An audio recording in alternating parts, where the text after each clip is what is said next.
Hello and thank you so much for joining me here today. I've been doing this now for 7 years, since 2011, and this is going to be my 97th video. Perhaps I did a few other videos along the way, but I deleted them because they were shit. A lot of them have been shit and I published them anyway, and that's how we get to 97. This is still the poly piece that I put on maybe 12 days ago. I've done one touch-up, hairline touch-up, about 2 or 3 days ago. And if you don't know how to do hair pieces and stuff, it's basically, you get this dead animal off the side of the road, you put glue on your head, and then you stick it down, and now you've got a hair hat. This is for bald people, because I don't want to be bald. And so I give people the illusion that I have a full head of hair. Wearing a hat does the same thing, but not for long, you know. The temperature now is apparently 33 degrees Celsius, which is very hot, but it's not hot in this room right now for some reason. But I woke up with a very puffy face. And it's a lot to do with the amount that I eat, but also when it's hot, my skin cells must expand or something and force my eyes to be closed like this, and I walk around like this until they defrost or lose their ointment or some shit. I look very puffy when I wake up. So over the last 7 years, I've gone grey on the sides a bit, and even the bit that has come from this greyness has resulted in very wiry, sideward out sticking hair here. My hair is like an old dog now though, basically all over. The hair I get from these animals from the side of the road is often softer and more beautiful than my natural hair. So what am I supposed to do with that? Well, what I've been doing is getting rid of these side bits, just cutting them short by attaching attachments to the head of clippers like this, because I found that hair gel wasn't really holding it back enough to keep that conform to the head style of hair happening. But then if I go too short, it'll just kind of stick out. And the other thing is, if I have to cut this short, then I've got to cut all of this short. And then this is inappropriately long, and I like to have a front hair fringe that I can play with. So there's a conundrum. Do I continue to grow this out so I can continue to have nice flowing locks on the front? Or do I shave the sides fairly short back and sides back to there, and then go shorter up here? The question really is, when the fuck am I going to lose weight in my face so that a short haircut will suit me without making my face look like it's sticking out of a small haircut? Because big hair on a big faced man illusions better. It slims the face somewhat. When I was about 18 or 19, I had hair down to about there. When I was 20, about there. Long flowing hair. Had a ponytail, did the princess look, just grab the sides, do that, and let that rest of it flow. It's like Prince Charming from the 1500s, but people didn't get that. They said, that's a girl with a beard. So, but it didn't matter because I was hanging out with hippies and shit, so it didn't matter. But now, as a responsible 41-year-old man, I have to find a way to look appropriate for my age. This acting school thing I keep talking about, when I'm a 40-year-old, 41-year-old, in a class full of 20 to 26-year-olds, mostly 22, 19, has been a bit of a fucking pain in the ass in terms of being ostracized, because I hate being rejected and abandoned and betrayed by my family, and then all the anti-suicide pills I have to take every day to put myself to sleep, and not kill myself every day. It's not nice to go into an environment where I thought, okay, I'll kill myself after I've at least gone out for a year and tried to make friends with some people who are, you know, considerably my peers in the acting community, because that's always the fun playtime kind of stuff. And they've always been inclusive and stuff. But something happened after 2001, September 11. For me and everybody else of my generation who experienced the world of freedom that was existing before, we saw a tremendous shift in security, and it became, you can't say that. That's offensive. We need to zip it. Thought police, cameras everywhere, Big Brother. George Orwell's 1984 nightmare came to a large extent true, but not so much with the television sets filming us going wom, wom, wom, wom, wom, wom, you know, just constantly knowing what we're doing and thinking at all times. But we voluntarily carry this shit in our pockets. Why? Because it's just so much better. I mean, when I was a kid, there were no mobile phones, cell phones, but I thought, why is everything so primitive? I need to be able to do stuff. I wish I could just ask my wrist, like Dick Tracy or something, where the hell I left my keys, or something like that. Or what? Most people don't have a device on their keys yet, still, but things like that do exist. For the cat, it's called a tile apparently. You can attach it to a collar or your car keys, and then your app on your phone will just tell you where those things are. We haven't quite got there yet. We haven't got hover cars yet either, which is a pain in the ass. The thing is though, the millennials, for some reason, if you tell a joke that is even potentially slightly even able to be misconstrued, it's almost like they're all just like children of the corn.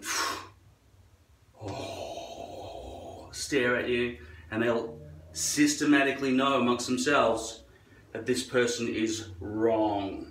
Okay? A bad man. They flick people off. Too negative. I can't handle the negativity in my life right now, right?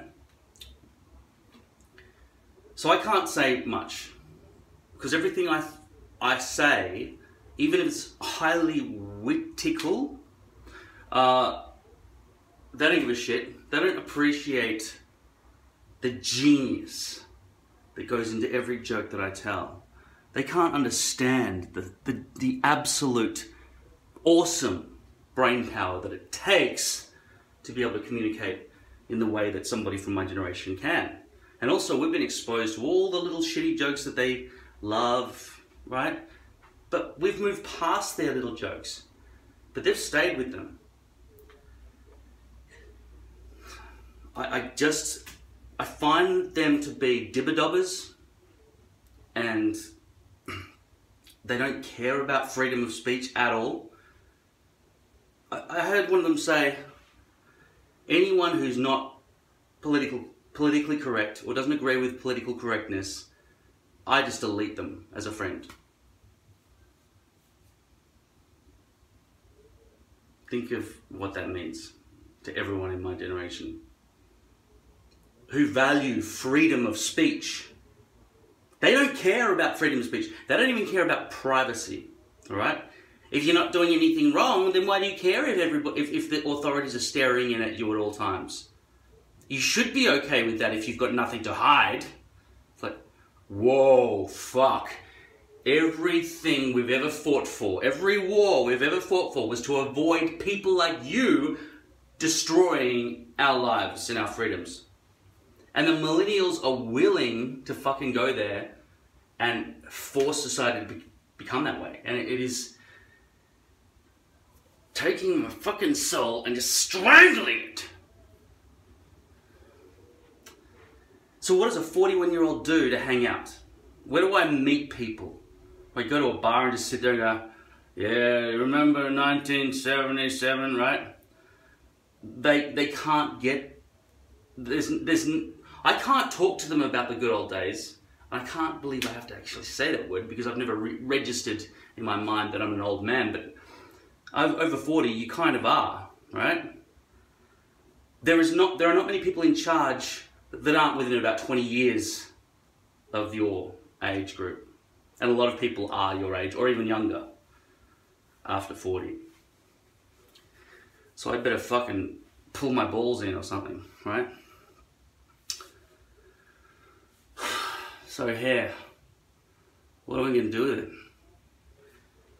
At the moment, I woke up a couple of hours ago, but I've just been moping around the house and smoking cigarettes and drinking coffee and fucking trying to find some frozen bread that I could defrost and hope that 2 years isn't too long for a piece of bread to be in the freezer. This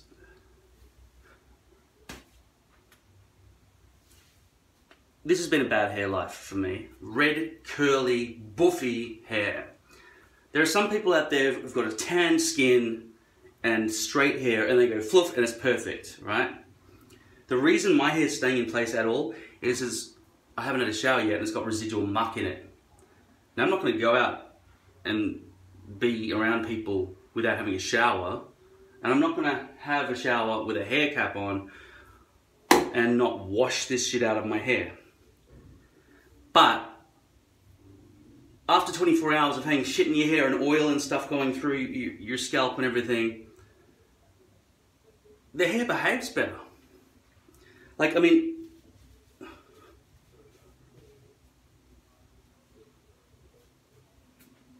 despite the fact that I look a bit fucking groggy and shit, I could probably just adjust this with some water or something and then just, I don't know, brush it into position a bit more. Well, maybe not. See, gotta have a shower. But when your hair's all wet in the morning and you've just come out of the shower and stuff, you put stuff in your hair and you go. And you evaporate into your hairstyle during the day and you don't get to see it anymore. Not with your beautiful LED light that's been velcroed to your mirror at home. You've got to go to outside mirrors, public mirrors. Mirrors that people don't understand. The light comes onto you and then it reflects onto the mirror like that. They'll have a mirror there, so it's shining on the back of your fucking bald patch, which you can't see, right? So, I've never done it really, but you should probably get a hairdryer. Dry your hair back, like that. Just dry it with it all brushed back at home, whether your hairline's perfect or not. This one's not too bad. I can't tell in this lighting that the poly is exposed anywhere. I said it was the other day in another video, but yeah, there are some sticky bits there. But poly is not usually a problem with the hairline. In terms of, if you don't pull out the V-loops because you're messing with the hair all the time, lace is much harder. Much harder. Much harder to clean, much harder to do maintenance on. With poly, you peel that back, you just pull off the glue off the poly, which just comes off. It doesn't separate from your head easily if it's not too hot. But if you pull that off, you can just peel the poly glue off. Whatever type of glue you've got, it'll peel off the bottom of the plastic. It'll be like a brand new unit 10 seconds later. Then you just glue onto the poly, you push it back down, and it's done, right? Then you go in a shower, like, straight away. Except maybe with Ghost Wand, which I tried the other day again, and it came up at the front. So, emergency, I deliberately went late to school, and I added that. And that fixed it. 15 minutes, and I was in the shower straight away. So, what am I going to do about these buffy bits? This is getting buffy, too buffy, right? When you got an attachment on, say 7/8 of an inch around here, yeah, I know that's old man speak. What is that, 18 mils? It's the longest one I've got, 18. That means that I've got to conform it to there and stuff. But the thing is, these machines, just so the hairs are like that, it'll go, and then it'll have those hairs. it'll just come back and bend them, right? It'll never get those extra hairs. So you've got this patchy fucking shave job that those things aren't really built to do. You need some hairdresser to go, oh, okay, what do you do in the weekend? Oh, really? That's lovely, right? You need somebody like that to fix up the back and sides properly. But I don't like to go to them because they always get it wrong. Oh, okay, this bit here's a bit long, I just cut. No, that's the bit that covers the fucking thing, you fucking idiot. It's another 3 months of not going outdoors and wearing a hat, but fucking, no, I can't trust hairdressers. They're really often very bad at understanding the complexities of a hairpiece. Oh good, my Drodica Sentinel platform level 17 is complete, that's good. So, what do? I have to do it myself. Can't trust the hairdressers. A lot of people don't seem to want to cut their own hair when I look at the comments.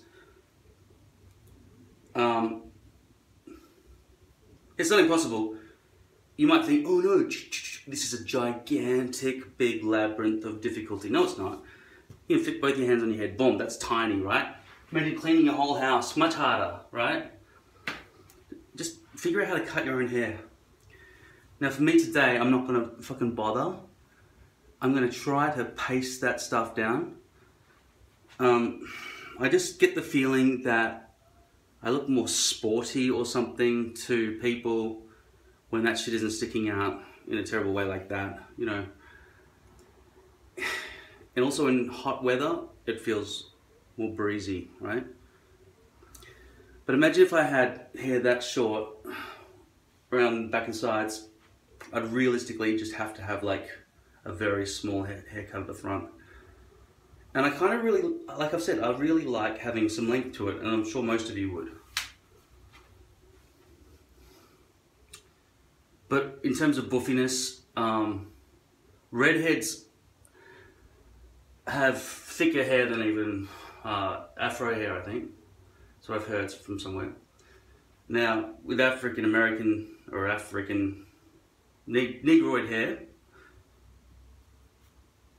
it curls very much like wool. So everything I say is probably not applicable unless you want to have an afro all the way to there and then just buy some, because I haven't seen any afro hair pieces for sale. I'm sure they exist. They must exist. I just haven't needed to have a look at them. So there you go. There's another look at the poly.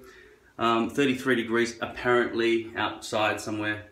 In this room I'm sweating, but it's not 33 degrees sort of level sweat. I'm sure in this sort of heat at the moment, I could easily just peel this back. Like if I dove into a swimming pool right now, head first, I'd probably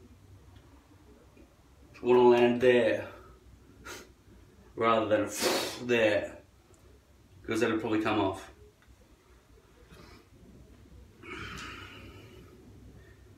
But I'm quite happy with this hairline,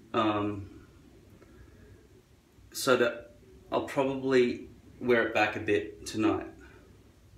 But it's too short to really stick back down onto itself.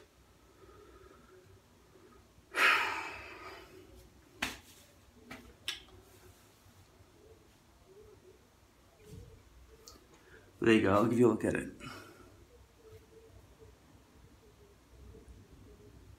It's going to be nighttime as well, so nothing to worry about. Nighttime's fine.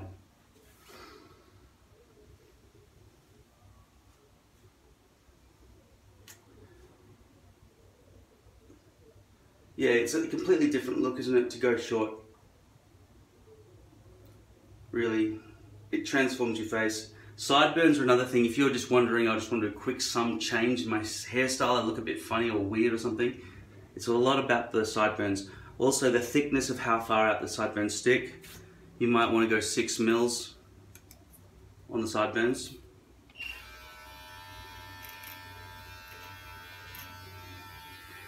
Just to keep them down, make you look younger. Sticky outy sideburns make you look older. Also, I don't use that on this, I'm too scared of that. So, like I've said before, you get your eyebrows push them in like that so that they're going against the grain, stick them as much as they can, and then just trim off the tops of them after 40, at least once a week probably. The other thing is, if you're an old man like me,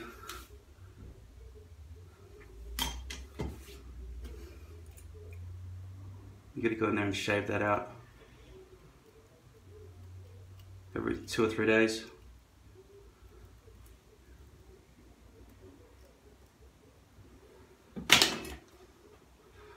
Yeah, haven't got much more to say than that. Video 97.